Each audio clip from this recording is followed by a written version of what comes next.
Welcome to NSR news. Medchal Malkajgiri జిల్లా దమ్మాయిగూడ మున్సిపాలిటీలో విధులు నిర్వహిస్తున్న పారిశుధ్య కార్మికులు కార్యాలయం ముందు బైకాయించి ధర్నాకు దిగారు. 3 నెలలుగా జీతాలు ఇవ్వటం లేదని, మేము మా కుటుంబం ఎలా బ్రతాకలని వారు ఆవేదన వ్యక్తం చేశారు. సుమారు 200 మంది కార్మికులు సిఐటియు, ఐఎఫ్టియు ఆధ్వర్యంలో కార్యాలయం ముందు బైకాయించి ధర్నాకు దిగారు. జీతం ఇవ్వమని గట్టిగా నిలదీసినందుకు వారి పేరు తీసుకుని ఉద్యోగాలకెళ్లి తీసేశామని బెదిరింపులకు పాల్పడుతున్న వైనం మున్సిపాలిటీలో చోటు చేసుకుంది. మున్సిపాలిటీ 9 నెలల గడుస్తున్న మున్సిపల్లో పనిచేసే పారిశుద్ధ కార్మికులకు ఈఎస్ఐ, పీఎఫ్ ఇలాంటివి లేకపోవడంతో ఈ 4 నెలలలో విధిలో ఇద్దరికీ వాహన ప్రమాదాలు జరిగి ఒక వ్యక్తి చనిపోతే ఒక 10,000 ఆర్థిక సాయం కూడా చేసిన పాపాన పోలేదని కార్మికుల ఆవేదన వ్యక్తం చేస్తున్నారు. కార్యాలయానికి వెళుతున్న దమ్మాయిగూడ కమిషనర్ నాగమణిని అడ్డుకుని మా జీతాలు వెంటనే చెల్లించాలని డిమాండ్ చేశారు.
మనకేమో మొన్న అప్రూవల్ వచ్చినారంటారు, మన వాళ్ళకి ఎట్లా ఇస్తారు మేడం? పక్క అప్రూవల్ తీసుకున్నాం. మేము మా స్పెషల్ ఆఫీసర్ ఏసీపీ మేడం ఆ దగ్గర అప్రూవల్ తీసుకొచ్చాము.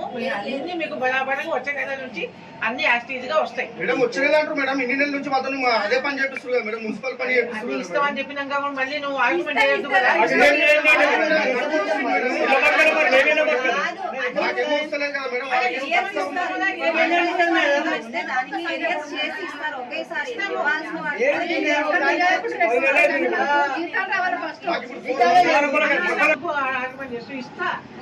ఇస్తా ఇంకా 2 రోజులు లాగానే మీ జీతాలన్నీ మీకు వచ్చేస్తాయి.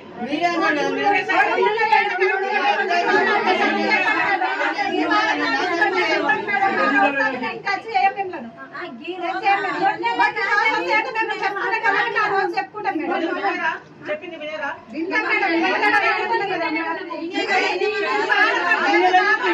3 నెలల నుంచి జీతాలు ఇస్తలేరు. 4 నెలల నుంచి ఇదే జరుపుతున్నారు. నెల కూర్చుండే అవుతుంది వాళ్ళ దగ్గరికి. ఇచ్చే జీతం గిట్ట 1000 రూపాయలు కట్ చేసారు సార్. ఎందుకు కట్ చేసారు? మేము మమ్మల్ని ఎందుకు పట్టించుకుంటలేరు? మేడాలు కౌన్సిలర్ ఏమంటే వైరు మమ్మల్ని పట్టించుకున్న మానవుడే లేడు. ఎన్నిసార్లు కూర్చున్నారు? రేపు మా పంటది మేడం. 150 మంది ఉంటాం సార్. 14,000 డుమ్మా కొట్టకుండా వేస్తాను. డుమ్మా కొట్టగానే ఆబ్సెంట్ వేస్తారు. సూపర్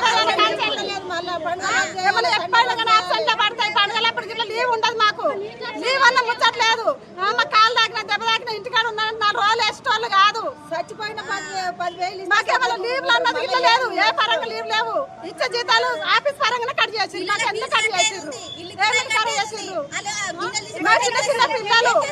చిన్న పిల్లలకైనా మేము ఏం పెట్టుకొని చదువుకోవాలి? ఇల్లు రెంటుకుంటాము.